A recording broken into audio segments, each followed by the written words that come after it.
Okay, this is Lloyd Princeton with Design Management Company. I'd like to welcome everybody to the second call on our business continuation series.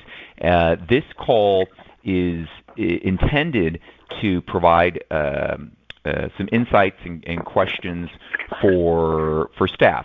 And I think that, as business owners, and I do see a lot of business owners on the call, and which is absolutely great, that, people who are employees and also people who are candidates in the marketplace have unique and particular concerns and issues. And I think as a recruiter, I work with candidates all the time, and it's interesting. I wear a unique hat because I am retained by employers to represent them, and yet when I find candidates, the candidates have very legitimate questions, and I get involved in negotiations, and I will try my best to answer questions and help them make really good decisions for themselves. So I play both sides of the fence, even though I'm contractually obliged to my clients. But I am very sensitive to people out there, and I would like to offer that. I was discussing with Julia a little earlier as we did a little prep call that I think some of the advice that I have for my candidates right now, or to employees, may be counterintuitive to my recruiting practice, because if I was somebody and I have a good gig where I am, I would stay put. I'm not sure that now's the time to jump ship. However, there are certainly reasons why someone would want to leave, and I will say I am getting a number of candidates reaching out to us, not inundated by any way, and I think that's, for employers, I would like to let you know that I have not been swamped with new people reaching out, but I have had there's some firms who have lost business, who have had contracts put on hold.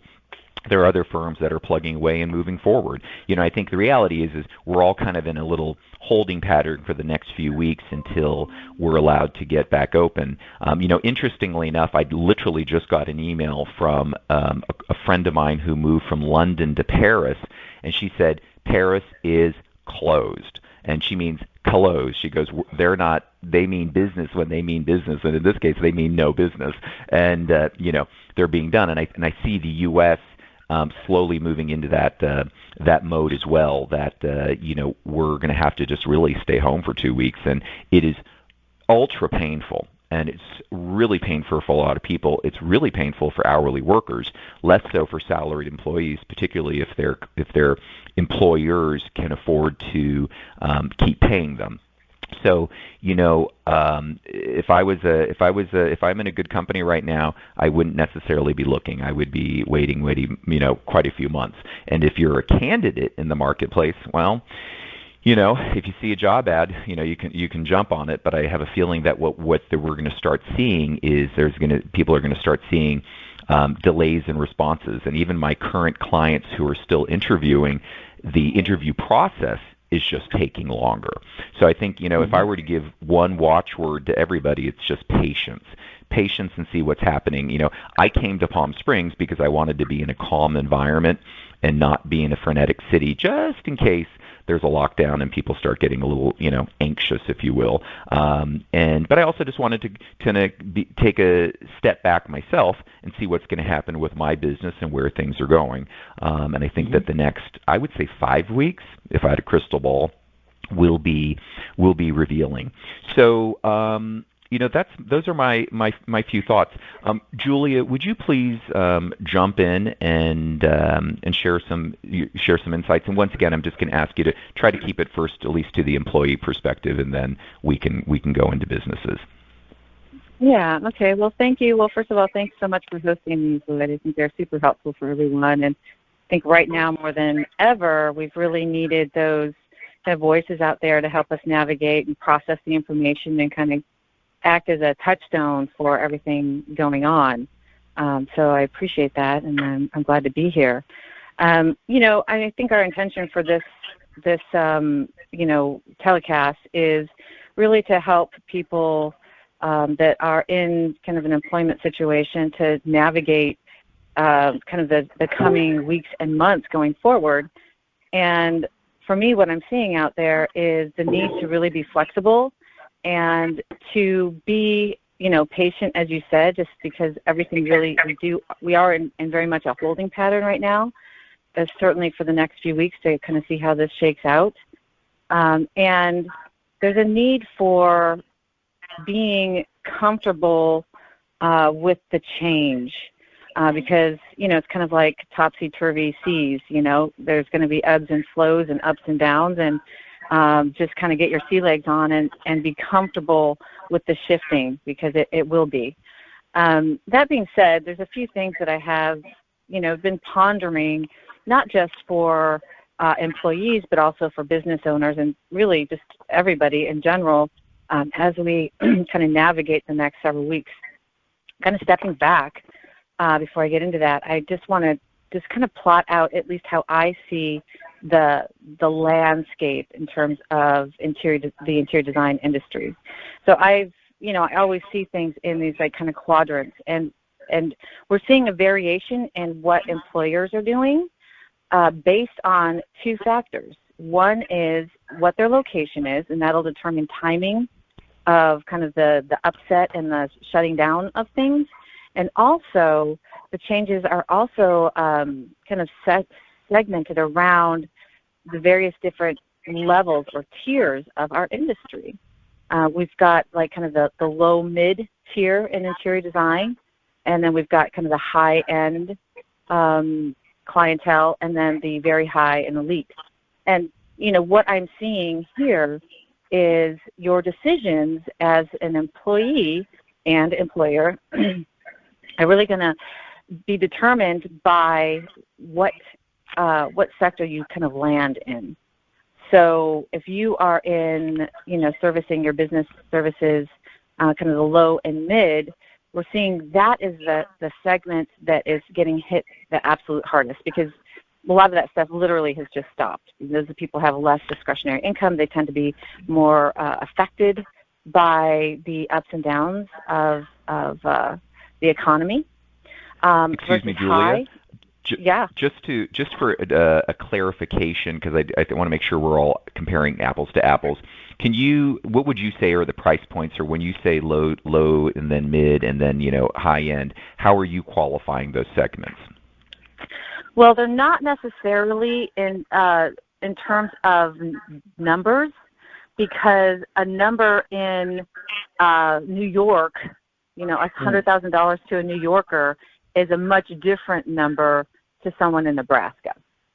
So it really is location-based, but what you want to look at is the type of clientele where they are doing, like low and low-mid area are people that are maybe, two-person households, two-person income households.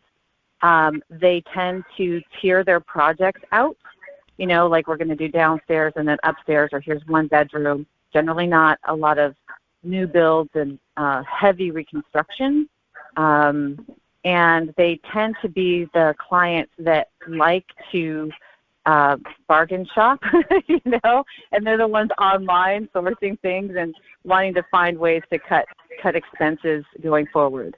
So we all can relate to those types of clients. Mm-hmm. Those, regardless of where you're at in the country, those numbers will shift, but it's the mentality because they're on a tighter budget. Right. So kind of that's how that works. Does that make sense? Yeah. So then, dive into what your quick takeaways would be. In terms of what? Well, just where you're going with this. So depending upon where one's region is. Okay. So, and then I was going to say the high arena is going to be mixed. So those companies I'm seeing are having, many of their clients put things on hold, but they do retain a certain number of their clients that are, mid-construction or, they're not going to drop. They're still moving forward. Mm-hmm. And then the very high and elite, they might slow down a little bit, but mostly those companies tend to be less affected in, any kind of recession or shift kind of situation. That being said, things will go on hold if it's required that they go on hold because the city's on lockdown and the construction crew can't work and, none of the services are available. But they tend to have, income regardless. So my takeaway there is that your decision tree is going to be based on kind of what sector you land in, either as an employer or an employee. You're kind of looking at that. And that being said, timelines, and no one has a crystal ball. I'm just kind of been doing a lot of research over the last few weeks and kind of listening to, and I think as everyone is really, kind of the life cycle of this downturn and the virus and kind of how it spreads and its general life cycle. My guess, and my guess based on what I'm reading and seeing out there, is that we're looking at a 3 to 6 month major, bump, downturn, and then after 6 months we'll begin to see things starting to feel a little bit more normal, okay? And that certainly is the case for the high end and the very high and elite level.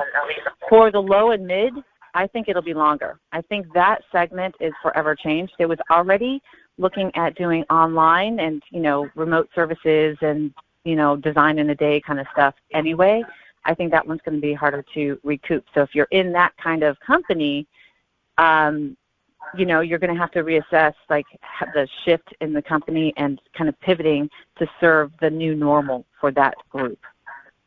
Okay, does that make sense? So Julie, I think you hit something really right on target, and I think we should take the bull by the horns and come in with some really tough takeaways. If you're in the high end right now and you've got 3 to 6 months to ride something out, crystal ball and all, that really puts an employer in. My takeaway is that if I'm an employer and I don't have at least 3 months worth of cash to 6 months worth of cash in reserves, or as we discussed on Friday's call, can draw down lines of credit and have that money available, I need to start laying off people and or minimizing my overhead ASAP. Immediately. Everyone needs to look at all of their expenses. Absolutely, Lloyd. You're absolutely right.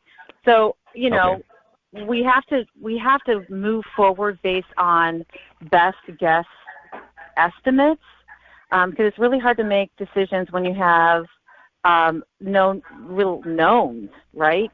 So, just in any kind of science and any kind of decision-making process, you need to base your decisions on kind of the assumptives. You assume that, scenario A or scenario B. And I like to do 3-month scenario, 6-month scenario, 12-month scenario. What are how do I navigate based on those assumptions? So let's do this. If you're an employee of a company that you have a feeling is going to be doing a layoff, what would be your advice to them? Well, I think for everyone, regardless of layoffs and how well that company is able to stay afloat during the shift, everyone needs to be looking at their expenses and all ancillary expenses, all non-essential expenses, all auto pays. You need to stop. Just look at them, make sure that you go through your accounts that have auto billing and shut off the ones that are not necessary. That's because I agree with that. Kind of if you're also from a house, one of the biggest expenses for anybody is housing, and if you've got the ability to take on a roommate or you were thinking of doing something, now's the time to maybe consider doing it, because if you are laid off, I'm not sure how it is in every state, but I'm pretty sure, maximum unemployment is something like $405 a week. So, and there may be some adjustments from the government, and we may be, we've all may be receiving, $1,000 check or something, but at the end of the day, from a long-term perspective, it's not gonna do too much. I would also say if I was, an employee, I would be getting my, portfolio, resume, and everything brushed up, and really be prepared to be working on a contract basis. That's one of the things through my firm that we weren't doing contract labor. Not that we didn't have the capacity, that's just not what our focus was. But we now do we are still screening and going through all of our candidates and seeing who is available, who can work contract, who can work remotely, and then more importantly, where this helps both the candidate and the employer, we offer employer of record services so that for people who are in particularly strict states like California and New York and elsewhere, where anybody it's much harder to qualify a contract worker as a contractor. They want to still be, the state still wants them considered an employee. We're now offering employer of record services so that if you want to keep somebody on for a few months, or you want to bring somebody on for one project or just hourlies, but you don't want to run afoul of the state and be risking fines or anything like that, you can now pay. You now pay it hourly, and it's all done. But they're still, it's gone through a service, so you pay a markup on your hours, but you don't have to worry about any payrolling, any processing. They still get insurance. All those things are made available to them. So those are available as downloads. But as I said, if I was a candidate, I would be looking for something like that, and I'd make sure my resume, my portfolio, everything is flawless. And if there was something, and if there's something that I couldn't do, if my AutoCAD wasn't perfect, or if I'd been slowly studying Revit, I would take the time to really start studying it fast. And making sure that they're up to date on Revit. Do you have any other maybe thoughts around that? Yeah, I mean, I'm looking at kind of short term versus long term. Long term, that's absolutely something you want to do. You want to figure out where your skill set is weak and expand upon that and everyone's taking advantage of this time to learn and to augment what your offering is, whether it's skill set as an employee or offering as a business. Short term, in terms of the financial, just to hunker down and it's kind of the survivability of the right now. Obviously lower expenses, but also really do your research, because every day, and I just signed up for kind of the auto notifications from my state and federal government on new programs. So they're looking at all kinds of financial aid programs. So they're looking at maybe, no evictions for rent. Certainly if you have student loans, which, a lot of you do, you will want to be in touch with them and ask for forbearance rather, for the short term, so that you don't have to pay your student loans during this time. And that's almost a guarantee. Like, no, they're not going to be charging late fees and penalties during this period, because everyone's like, right. That would be the last thing I would pay, to be in touch with them. Same with utilities, your car payments, and certainly taxes we know now aren't due till July 15th. So look at the things that are you're able to hold off on paying because the companies are working, to make, keep society functioning, and look at the programs. Certainly as a business owner, there's SBAs if you're in a, considered a disaster area. So apply for all of those, exactly. Work with your banks. Look at all of the resources and programs available to you as an individual, as well as for those of you on the call that are businesses. Get those now and stay up to date. Right. Let me address that real quick. Daily. For anybody who's considering basically any small business, the SBA does have a disaster loan, and it's under the aegis of FEMA. I just completed my application because the COVID is now considered a FEMA disaster, and loss of income, even though that, it hasn't quite happened, but it's it could happen, constitutes one of those things. And the reason, and I know I mentioned it Friday, but the reason why I'm mentioning it again is that their site is getting hammered, and the peak times are like 7 in the morning or 8 in the morning until 8 o'clock at night. And I know that, and by the way, it's detailed. You're uploading tax returns, you're answering questions. All of it's automated and it's online. But I had difficulty several times, and you also have to download and print a couple of tax documents to sign and give them authorization to check things. I had difficulty doing the uploads during regular business hours, and it kind of froze the system and made it challenging. When I got up I normally get up early anyway, but when I got up at 5 in the morning and then hit it at 6, it went through really fast. So it may not be an Okay. optimal time for you, but if your system is if it's going really slow on the site, get up early and do it in the morning, because it's just so many businesses are applying. And once again, it's a process and it takes time. And to Julia's point, there's no point in waiting. I'm not out of my business hasn't fallen off. I'm just anticipating. We're already getting cancellations, so I'm being preemptive in this matter. And if just Julie, to keep things interesting, so it's not just you and me, it's now time for me to open this up to questions. Does anybody have a question that they'd like to ask? And if you do, please just say your name and ask your question. It's Gary Searle. I wanted to ask Julia a question about the high end, and looking forward 6 to 9 months, does she think that the high end and the elite end will change as a result of this experience, or do you think it'll just go back to the way it was in the past? Great question. That's a very good question, and I tend to refer to the last recession.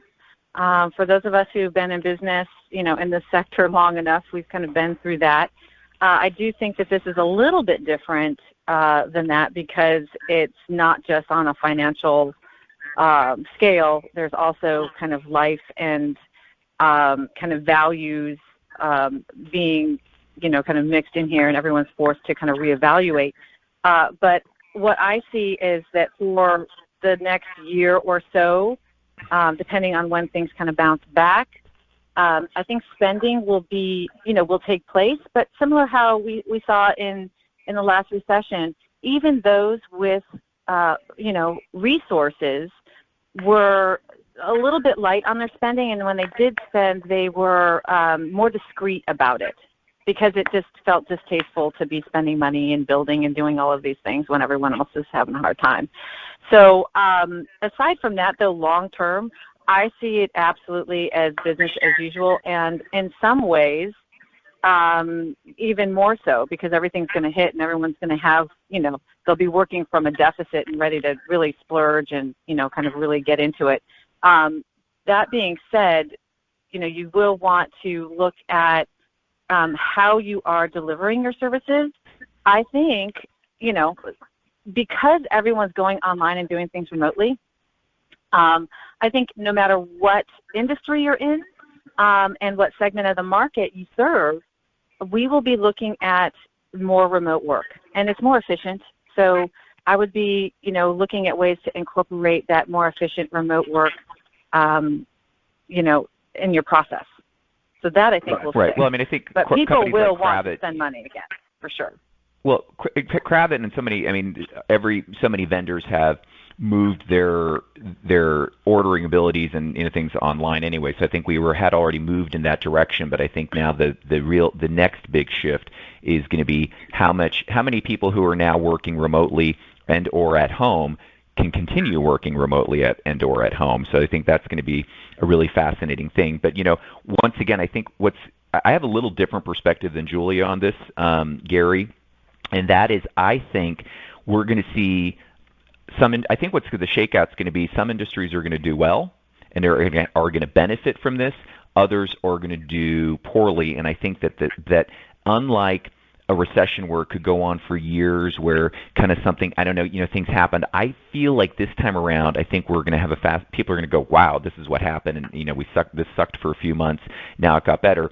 I have a feeling, and I'm going to predict that spending habits are going to return sooner rather than later. But I think what we're going to see is some industries are going to really have been harder hit and take longer to recuperate. And, I think we're just going to see some different patterns. For instance, while, anybody who owns stock in Zoom or who deals with anything from, laptop sales or anything that helps set up home offices, there's going to be new money that comes in as a result of that. On the flip side, I think commercial real estate's going to take a hit because they're going to see a lot fewer releases. We're already seeing missed payments and cancellations, and people are going to be driven into bankruptcy around that. I don't know. There's going to be a whole slew of things. So I think, one of the things to start paying attention to is where is there going to be money to be made as a result of this, and who had been down in the past may now go up.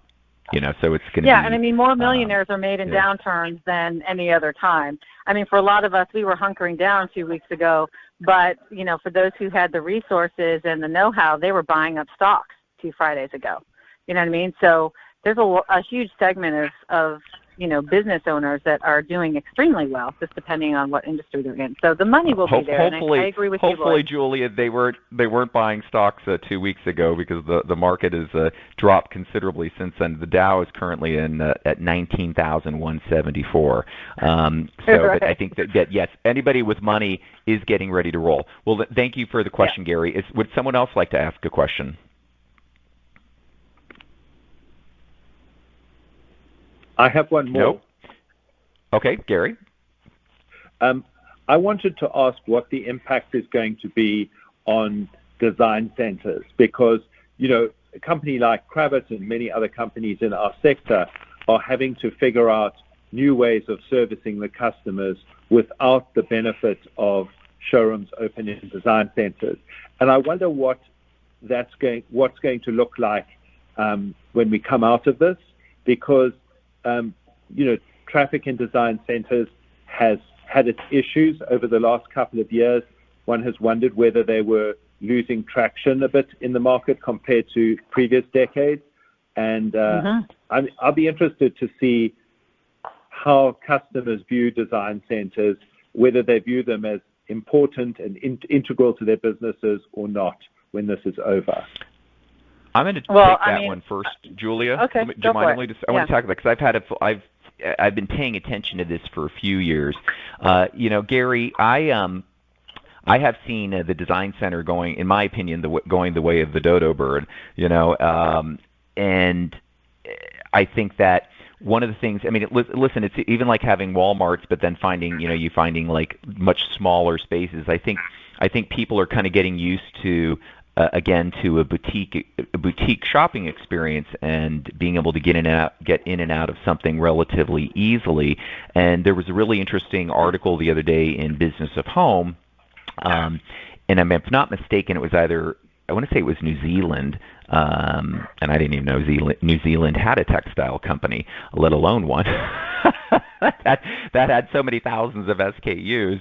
And what the article essentially said, and hopefully I'm getting my numbers right, but it's something like they reduced their number of SKUs they had by like 40%, and their sales went up. And the reason why that was the case is because then they were using less space for things that weren't selling. They were able to better promote and give better visuals to the better selling items, and people were able to find it.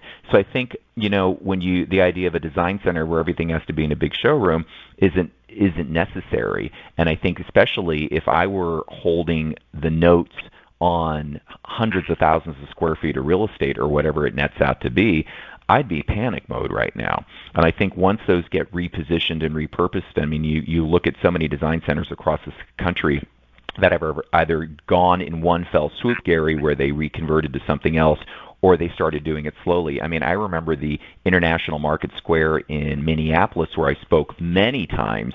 The very first, they did like 15 years ago, they used up a bunch of space for condominiums.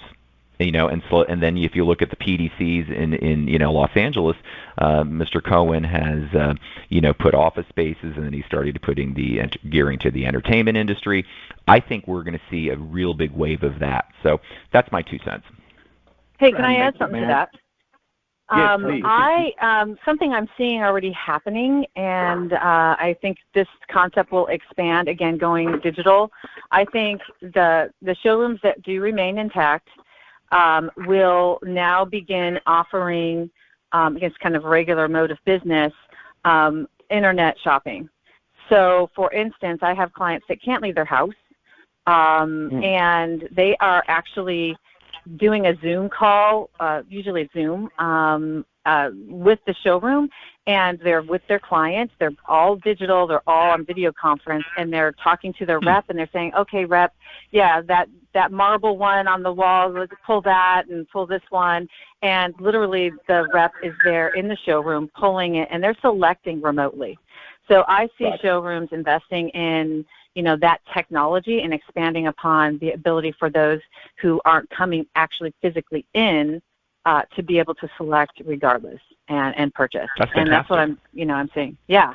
So, all that technology around being able to do things effectively on a remote basis, I think is going to really be expanding, and certainly showrooms are already starting to take advantage of that. And then after this downturn, I don't think they're getting rid of it. It makes a lot of sense. Yeah. You know what, and that reminds me, Julia, if I'm not mistaken, and someone maybe, but in the Merchandise Mart in Chicago, I want to say that it might have been led by the owner of Lux Magazine, whose name is escaping me, but I want to say he came up with a materials library, and in the Mart. But what you do is you essentially, right, you order it, right, and you order your samples online, and it all gets mailed to you. Mm-hmm. So it's not, you don't even have to come in. So I think that that, if I'm not mistaken, if I'm remembering it correctly, and this just reinforces Julia's point as well. I mean, you won't even need to go to a showroom. Right. But they'll still remain open because that's where their materials are. They'll just need less staff. It'll be scaled down. I don't think they're going away. It's just going to scale down. Well, I mean, let's take it outside of. I was going to say, let's just take it out of the industry for 2 seconds. I wanted to take a minute before we get too far off and go through a couple of the things that our employees might be considering as they navigate this before we run out of time, but I'll let you lead. Well, no. I mean, I was going to say this one point. Just take a look at restaurants. A lot of restaurants are having ghost kitchens now. So there's money to be made because people are developing ghost kitchens, and ghost kitchens purely exist to cook food for delivery. Period. Mm-hmm. It's not a retail storefront. You can't go into it. You can't do takeout. It only exists to cook food. So, I mean, to your point, what if you only had instead of a showroom, maybe it is actually just the back room, and people are just pulling Mm-hmm. things and shipping. That's all it is. Mm-hmm. So maybe, we may see a complete transformation, and what took 20,000 square feet may be down in 2,000 or 3,000 square feet, and instead of multiple staff, you only have one or two. But yes, Julia, Totally. actually, give me. And you are right. We are approaching that time. Do you have a takeaway or two or three for the employee and or candidates? Yeah. One of the things, I have a few things here. One is in terms of your role and just kind of how you're moving forward at your company currently. I mentioned on Friday, I think it's really important for employees to do everything that they can to remain at least 50% on billable time.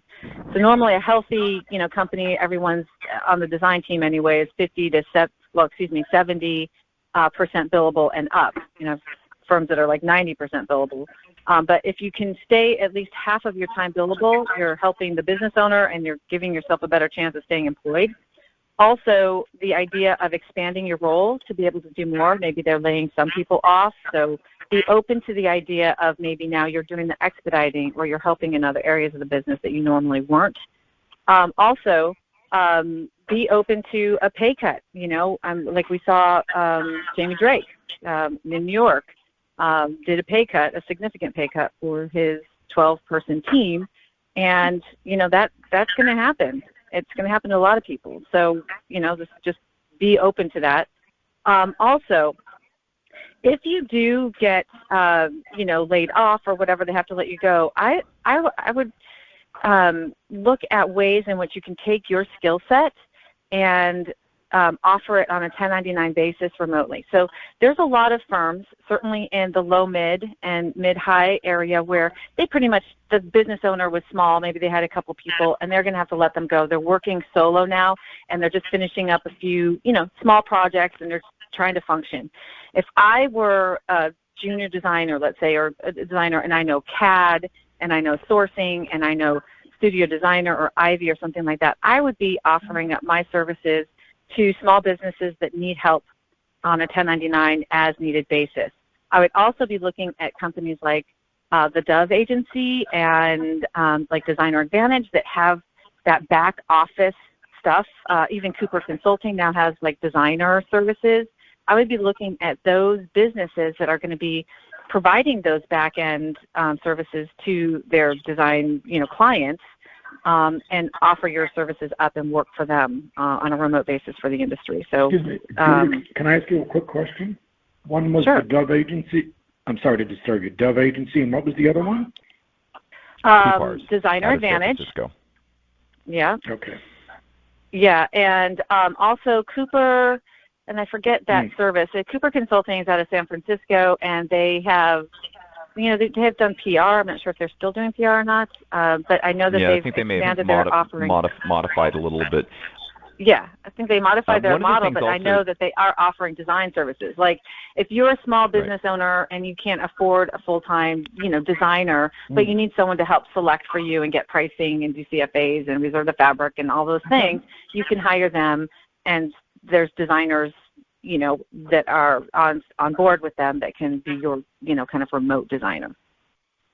Okay. Right, and actually, in response to Friday's call, there was also a gentleman out of New York who's working with he's working on putting together a little association, and I'm not going to mention anything about that.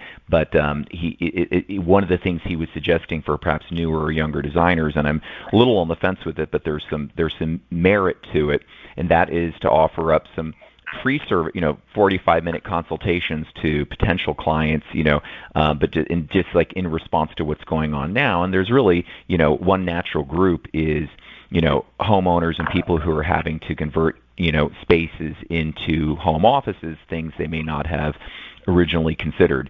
So, and I'm not a fan of giving away something for free, and I'm not sure that, a 45-minute consult is necessarily going to result in a future client, but it's better than doing nothing. And if you're, been laid off and you're collecting unemployment, you're better off making an introduction and doing some goodwill, and maybe have something that's, potentially sticky from a PR perspective.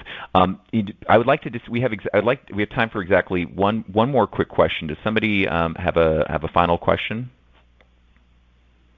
Well, it's Fred Ibery. I wouldn't mind asking a quick question based on what you guys are talking about in social media. I guess this could be for employees and employers too, but as far as social media is concerned, how often should one be posting, on what platforms, what type of postings do you think is good? Is there too much posting that could be done that would be counterproductive? And any other social... I mean, I'll just touch on that, and I'm sure, Lloyd, you have something to say on that, but I think once a day. And there is a movement towards social media. Everyone's home. They're paying attention. They need the community. So social media is coming into the forefront. So the idea is to figure out kind of what your ethos is, what your gift is, kind of what your focus is for your business right now. For instance, the home office thing. And do posts that inspire and, get people interested in kind of what you do. And I would absolutely, this is not the time to disengage with social media. This is the time to figure out what your angle is and what your voice is, and get out there at least once a day on each one of your platforms. I agree with you. Right, and I wouldn't disagree with that, Fred. But I think in our industry, I think Instagram has certainly been the leader in what people use. I know Martin Lawrence Bullard, Jamie Drake, and so many of my clients and everybody. They make an effort to do it, but they're also doing it in really creative ways. They're putting things not just in one static post, but I'm seeing a lot more videos. I'm also seeing make use of their stories, and they've become very power users of it. It's not just one static image with a little bit of text and some hashtags. So now's the time to be a power user, and I'm sure there are plenty of online tutorials for that. I also posted in the invitation from this, and I guess the write-up from Friday.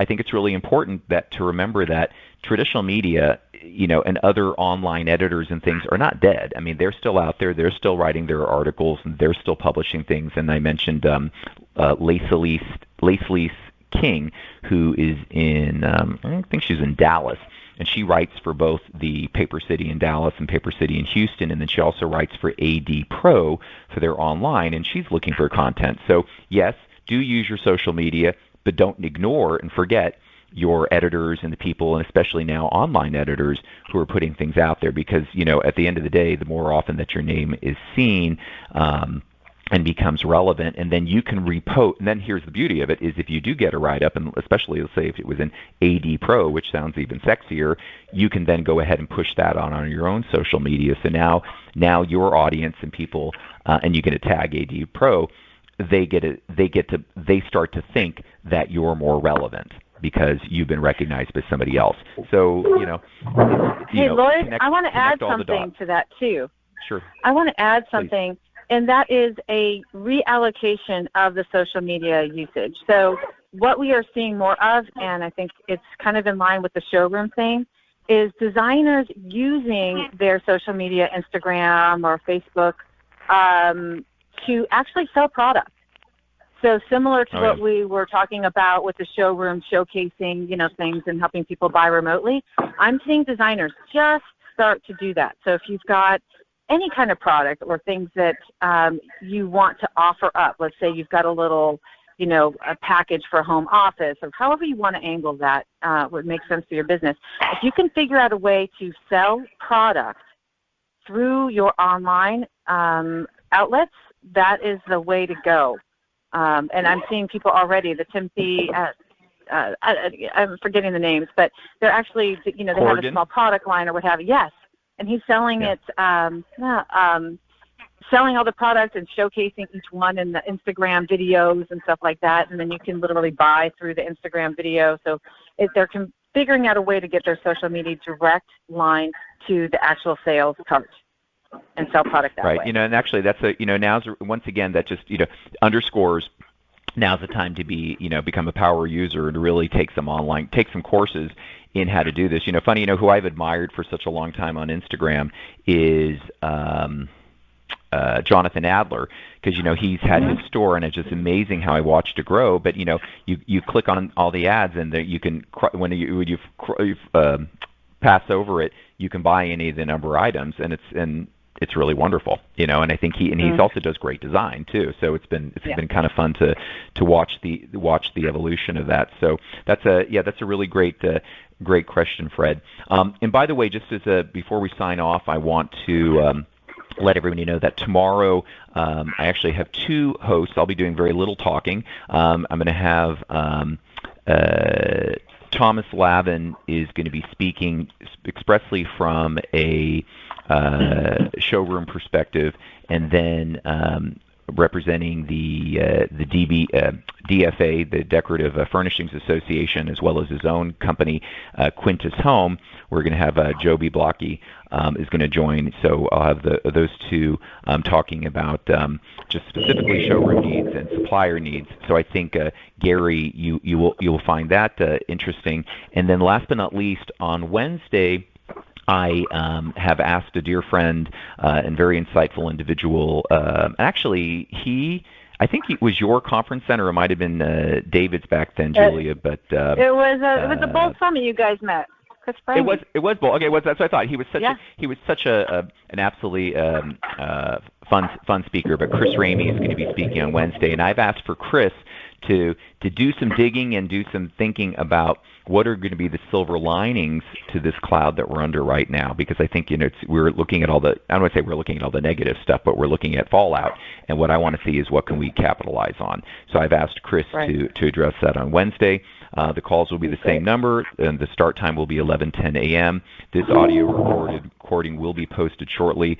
I'd like to deeply thank Julia for her amazing insights, as always. She's such a smart thinker. Gary with Kravit in Canada, thank you so much for your great questions, and Fred and George and everybody who's been on the line. So much appreciated. Wishing everybody health and distance. Wishing everybody health and isolation, and we'll see you on the other side of this. So I bid you all adieu, and I hope everybody has a fantastic afternoon. Thank you, everyone, for joining. It was nice to meet you. You guys take good care. You too. Thank you, Lloyd. Cheers. Thank you. You too. Thank My you. pleasure. All right. Thank you. Bye.